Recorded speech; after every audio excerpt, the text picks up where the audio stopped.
m'appelle Sébastien Tamini. Ça fait maintenant 4 ans que j'ai rejoint l'association L'Envol. Je suis élève en BTS CRCI, donc conception et réalisation en chouannerie industrielle. Bonjour, donc je suis Virginie Guyot. J'ai passé 18 ans dans l'armée de l'air, j'étais pilote de chasse et j'ai été leader de la patrouille de France en 2010.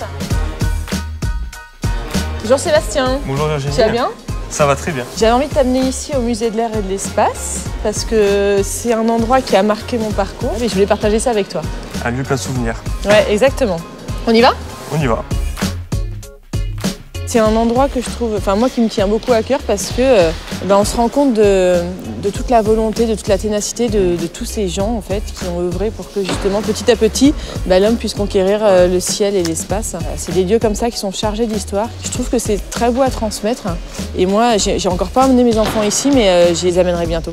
Tu connais quelque chose de la mécanique? Ah, moi je bosse un peu en mécanique, on restaure des voitures avec mon père. Et du coup c'est un peu pour ça que je suis rentré dans le métier de la chouannerie. Ouais, parce que quand j'étais petit je bossais avec mon père là-dessus. Et du coup il m'a transmis ça, j'ai adoré. Ouais. Et du coup je me suis dit il faut que je fasse un métier manuel. Je trouve ça super, c'est génial.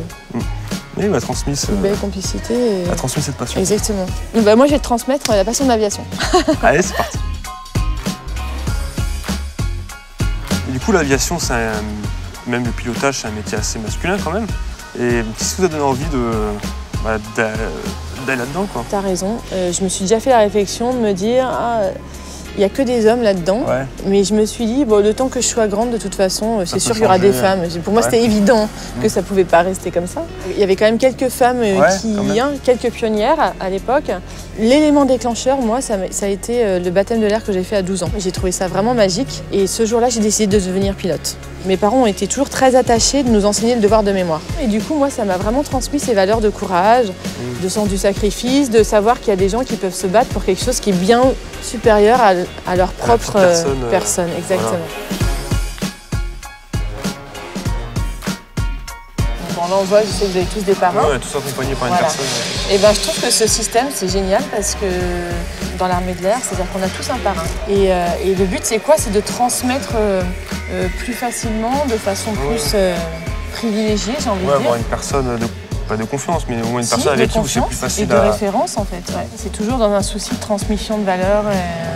C'est un peu ça le rôle de la patrouille de France. Tu sais qu'au sein de l'Envol, c'est ce qu'on cherche à promouvoir, cet esprit de cohésion, d'ouverture d'esprit aussi. Oui, beaucoup. Parce que vous venez tous de milieux différents, d'endroits géographiques différents. Exactement. Il y en a qui viennent de la Réunion, il y en a qui viennent de la Guadeloupe. C'est vraiment... C'est une vraie richesse. Une vraie richesse. Ouais. Ça, je trouve ça super important parce que moi, c'est exactement les valeurs que je suis venue chercher dans l'armée de l'air. Et je pense que c'est un petit peu ce qu'on essaye de véhiculer, de transmettre à l'Envol. Et c'est ce que tu vis, non?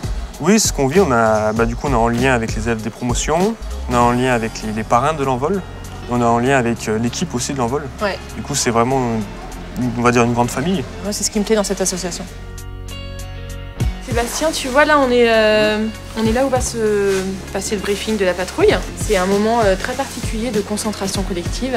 Tu vas voir que le leader va briefer et à un moment donné, il va dire « Bon, maintenant, on va faire la musique ». Et donc, tu vas voir que les équipiers vont caler tous leurs gestes aux commandes sur la voix du leader. C'est une sorte de répétition générale. On fait la musique du cas idéal.